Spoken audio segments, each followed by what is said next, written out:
Nós estamos aqui com o Sérgio Miller, amigo nosso, e estamos aproveitando a passagem dele aqui no Porto de Galinha, veio passar as férias com a família e bater um papo sobre cerveja, ele é um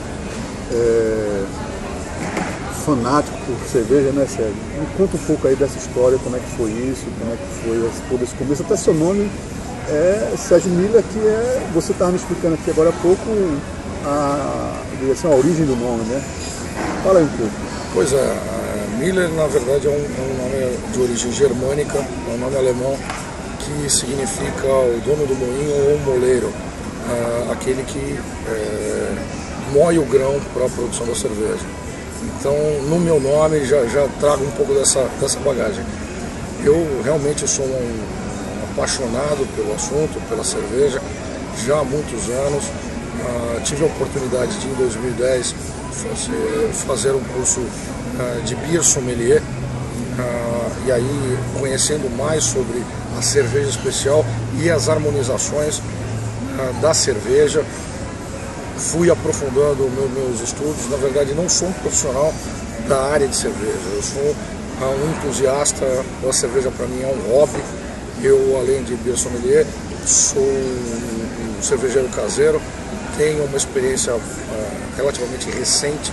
A minha primeira produção de cerveja aconteceu em abril de 2012, portanto um pouco mais de um ano, ou seja, tenho muito ainda a aprender, mas tenho cultivado esse hobby com bastante dedicação, com toda a paixão que eu tenho pelo assunto.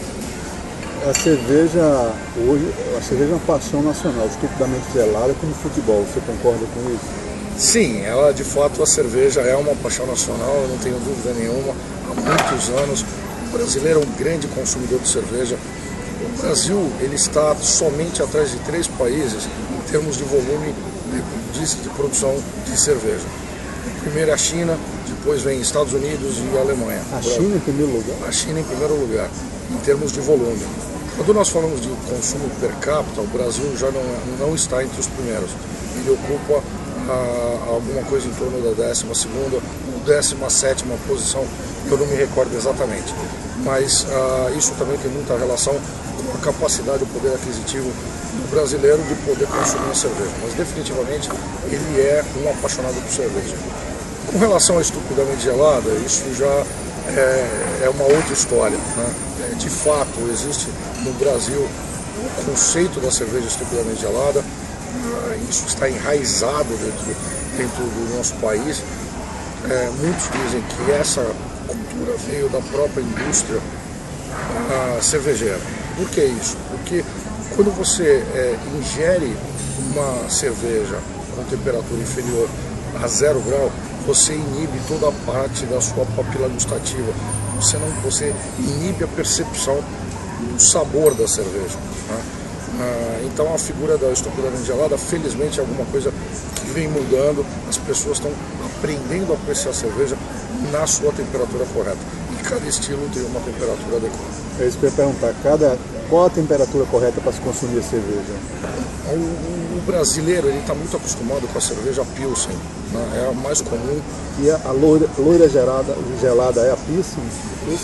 Isso, a loira gelada geralmente se refere à cerveja Pilsen, que é a cerveja mais consumida, não só no Brasil como fora. Mas o brasileiro está muito acostumado com a cerveja Pilsen. Existem 2 grandes famílias de cerveja, a família das Lagers e a família das Ales. A cerveja Lager é uma cerveja de baixa fermentação, a temperatura de fermentação é menor do que da Ale. Em linhas gerais, ela enaltece os insumos, o malte, o lúpulo. Isso é o que traz como característica, vamos dizer, a grosso modo, do grupo de cervejas Lager. Ao contrário das cervejas Ale, que são cervejas de uma fermentação a uma temperatura mais elevada, e ela traz outros sabores na cerveja, sabores naturalmente produzidos. Um caso bastante característico é o da Weizenbier, que é uma cerveja de trigo que traz como característica um sabor de banana e de cravo bastante acentuado. Isso faz parte do processo de fermentação e produção da cerveja. Uma coisa interessante que você estava me falando, numa conversa informal anteriormente, foi que o mercado de cerveja nos Estados Unidos ele chegou a um ápice, depois ele caiu e agora está retomando. Me fala um pouco sobre isso. É verdade, o que está se discutindo já há algum tempo, né, é o que se chama renascimento do mercado cervejeiro. Os Estados Unidos, foi um dado estatístico que eu li recentemente, por volta de 1870, 1880, os Estados Unidos tinham aproximadamente 2.300 cervejarias. Isso foi decaindo, certamente muito impactado pela lei seca, na década de 30 do século passado, e chegou em 1980 a 26 cervejarias. Hoje, em 2013, ela já bate mais de 2.500 cervejarias nos Estados Unidos. Ou seja, um movimento de retomada da produção da cerveja artesanal. E no Brasil, felizmente, nós estamos vivenciando um momento muito peculiar e muito importante para essa indústria. E felizmente para os consumidores que têm a oportunidade de conhecer novos produtos, novos sabores, novos aromas que a cerveja artesanal proporciona. Mas você acha que isso é um modismo ou isso é uma tendência que realmente veio para ficar? Essa questão da cerveja artesanal e das cervejas de branding, né, de marca, assim, quer dizer, com um certo padrão diferenciado das cervejas que a gente vê aqui comum no dia a dia. Bom, isso é certamente uma opinião muito pessoal minha, até pela minha dedicação e meu gosto pelo assunto. Eu tenho procurado ficar em contato com os players no mercado, com profissionais do setor. A gente conversa muito com diversas partes que se relacionam direto ou indiretamente a esse mercado cervejeiro. Eu realmente acredito que não seja um modismo. Ele veio definitivamente para ficar. Por algumas razões. Primeiro, quando você tem uma oferta maior, é o que nós estamos vivenciando hoje, com casas especializadas, trazendo rótulos nacionais e internacionais de cervejarias caseiras, você proporciona a oportunidade de que o consumidor tenha, através de degustações, contato com novos sabores, novos aromas, perceba qual é a vantagem de você efetivamente consumir esse produto diferenciado. E acaba certamente havendo um impacto do boca a boca, né? As pessoas vão trazendo seus amigos, pessoas do seu meio, para experimentar ou ter essa nova experiência, e isso tem feito com que haja um crescimento bastante expressivo dos novos apreciadores. A cerveja especial, ela também traz a oportunidade de harmonização com pratos específicos. Você tem harmonizações que são muito interessantes. Então a cerveja, e obviamente eu vou falar como defensor da cerveja, não estou fazendo nenhuma crítica ao vinho, não sou um grande apreciador de vinho, mas a cerveja ela tem alguns diferenciais. Você consegue fazer uma harmonização numa refeição desde a entrada até a sobremesa, né? Uma harmonização que eu particularmente gosto muito, numa cerveja estilo stout com uma torta mousse de chocolate, ela tem uma combinação indescritível, né? O vinho já tem alguma limitação para algum tipo de harmonização. Uma harmonização que é muito tradicional e conhecida há muitos anos no Brasil é de queijos e vinhos, né? E as pessoas estão começando a conhecer, ter oportunidade de experimentar a harmonização de queijos com cervejas. E, segundo até estudiosos ou pessoas com muito mais experiência, né, na harmonização de cerveja com queijos, é uma possibilidade muito maior de combinação de cerveja com queijo do que vinho e queijo. Então isso traz novas oportunidades para que as pessoas conheçam algo diferente. Mas acredito que nós estamos passando o que o vinho passou há 10, 15 anos, estamos passando pela cerveja nesses últimos anos. Fala um pouco sobre essas casas de especiais de cervejas que você falou. Isso já é uma realidade em São Paulo, no Centro-Sul. Aqui em Recife, eu particularmente não conheço nenhuma casa especializada só de rótulos de cerveja.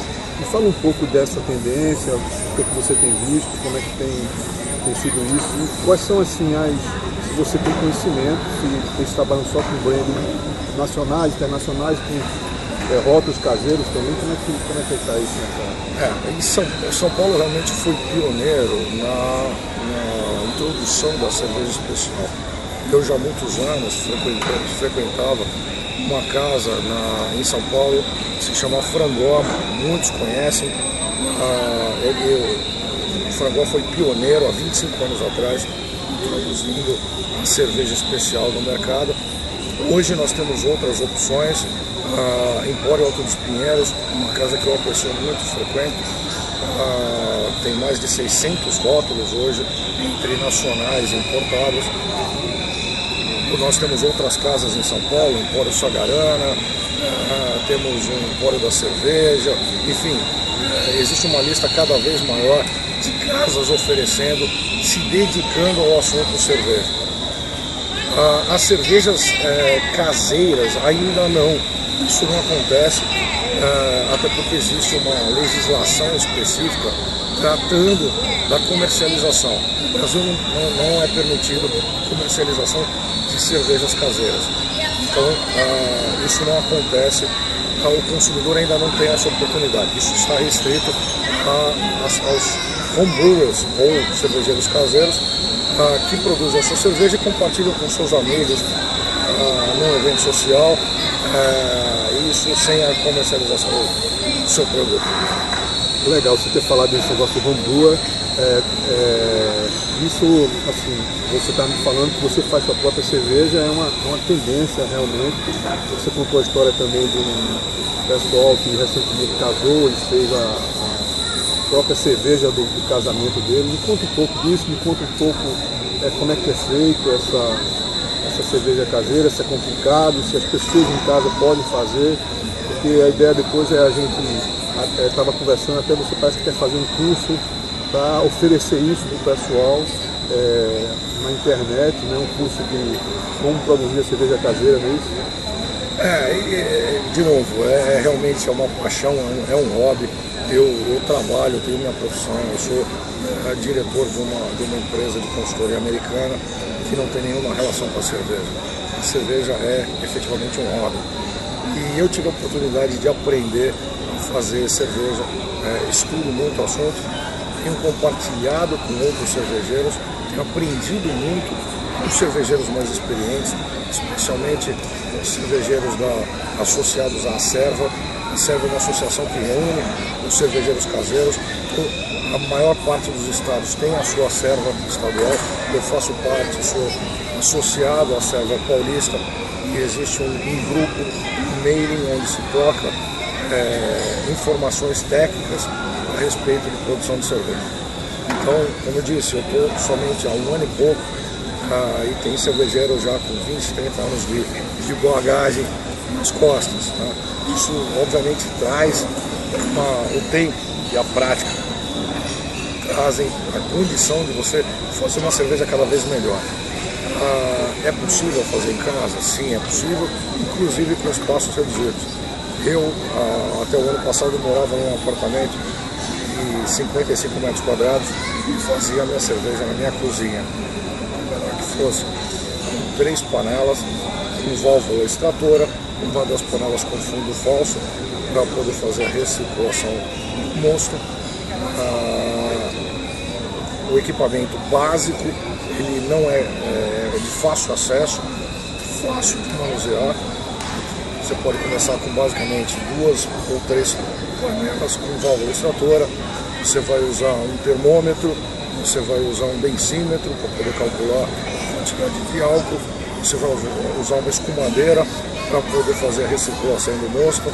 Ou seja, ele é um processo bastante simples, e com o tempo você vai aperfeiçoando e incorporando no seu equipamento alguns detalhes, né, alguns itens que facilitam a sua vida.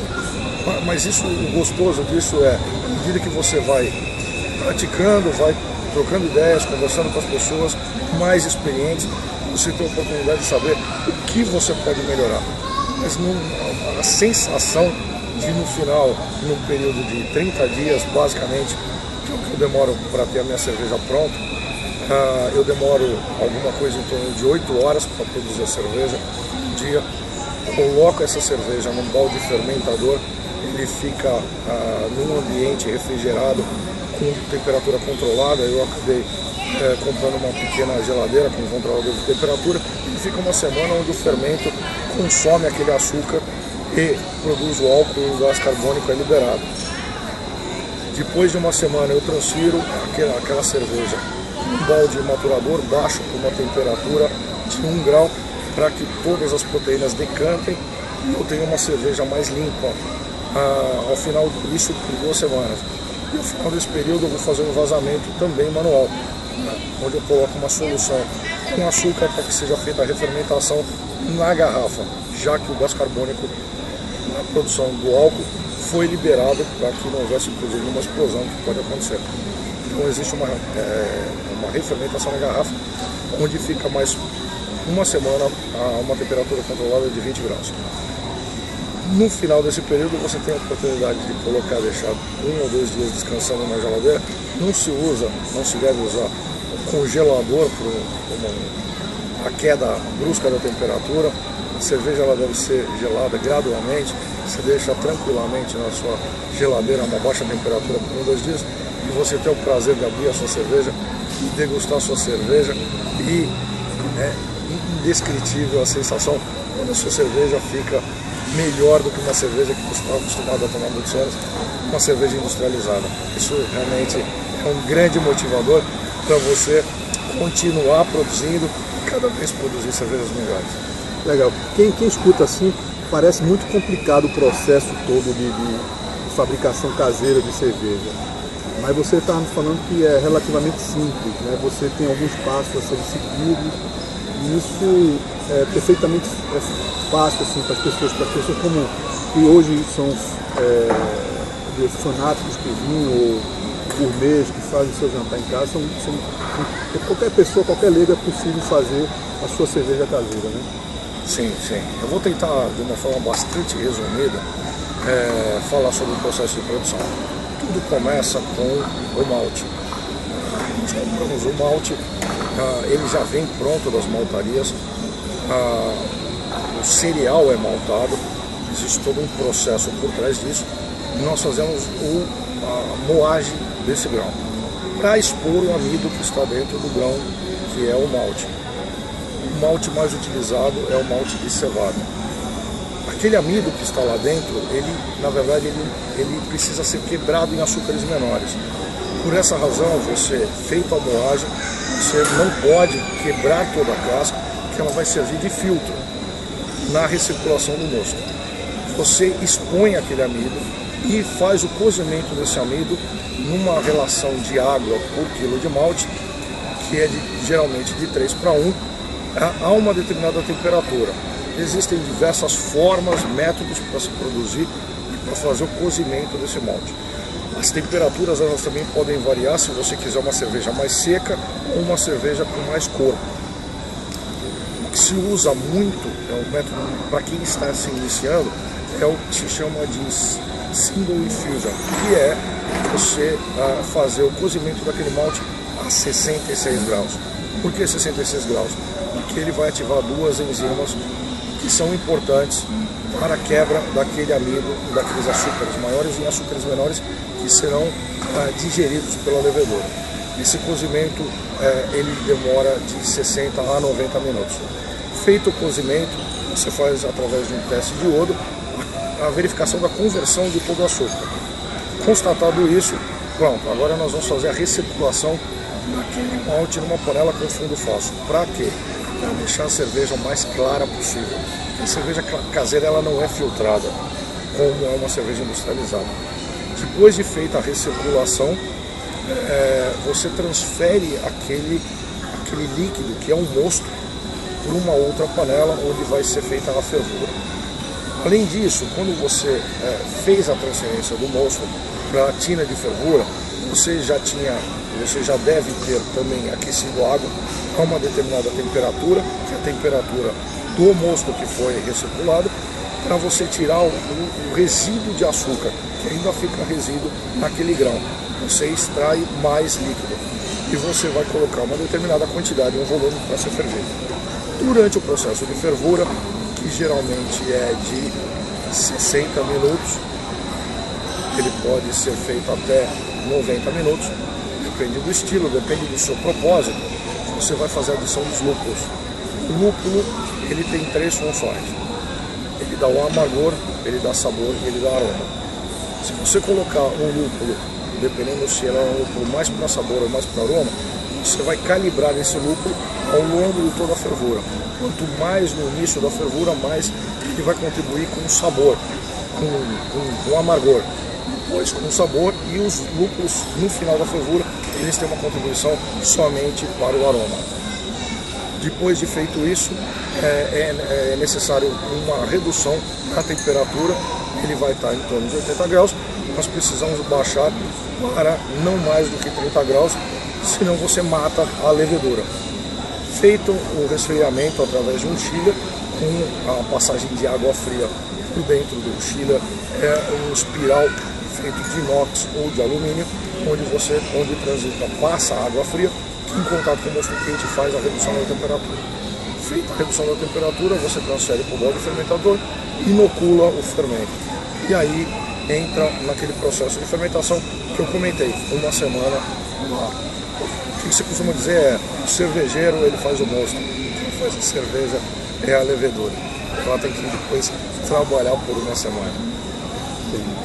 Bom, você que está nos assistindo aqui, está acompanhando todo esse bate-papo sobre cerveja caseira, sobre um pouco da história da cerveja, a gente está conversando aqui com o Sérgio, e o Sérgio vai disponibilizar algumas informações, algumas dicas. Se você quiser perguntar aqui no nosso canal, aqui embaixo, pergunta, comenta, dá sua opinião e a gente vai responder, né, Sérgio? Vai estar disponibilizando aqui para responder as consultas, as perguntas, dicas também. E eu acredito que a gente vai ter outras oportunidades de gravar outros vídeos com o Sérgio sobre questão de cerveja. E até mesmo você, breve vai estar participando, quem sabe você não participa de um curso aí, ou de um método que ele está desenvolvendo aí para fabricação caseira de cerveja. Dá uma mensagem aqui final para a gente e o pessoal aqui. Bom, minha mensagem final eu espero que eu tenha de alguma forma contribuído nesse bate-papo com você, dado minha contribuição para difundir a cultura cervejeira. Esse é meu propósito, como é o propósito de todos os cervejeiros que eu conheço. É um grande prazer compartilhar informações e todos aqueles que realmente gostam do assunto, fazer a sua cerveja. É uma coisa relativamente simples, como tudo na vida. Você precisa se dedicar, você precisa estudar, existem técnicas. O assunto, apesar de parecer bastante interessante, existe muito glamour em torno da cerveja, essa é a verdade, mas o que há de fato necessidade de um trabalho bastante sério, de se produzir uma cerveja de boa qualidade. Isso é possível sim, todos aqueles que tenham vontade, o conselho façam acontecer, exerçam a sua paixão, procurem se informar, equipamento disponível, existe aos montes, todos insumos para sua produção cada vez mais farto, pessoas com conhecimento para troca de ideias também você vai encontrar com uma bastante facilidade. Então esse é meu recado, espero que outras pessoas tenham a mesma motivação, não só de produzir, mas ajudar na divulgação da cultura cervejeira no Brasil. Legal mesmo. Obrigado, Sérgio. Para finalizar, qual é o teu e-mail aqui, se o pessoal quiser entrar em contato, a gente vai também, de qualquer forma, no nosso canal passar as informações, mas deixa teu e-mail aqui para o pessoal entrar em contato contigo se quiser tirar alguma dúvida. Meu e-mail é Sérgio Miller, é MULLER 01@hotmail.com. Sérgio Miller 01@hotmail.com. Obrigado, Sérgio, pelo seu tempo aqui, que você está corrido, está voltando aí para São Paulo, e vamos ver se a gente se encontra para outros bate-papos aí sobre cerveja. Certamente, eu que te agradeço. Eu acho.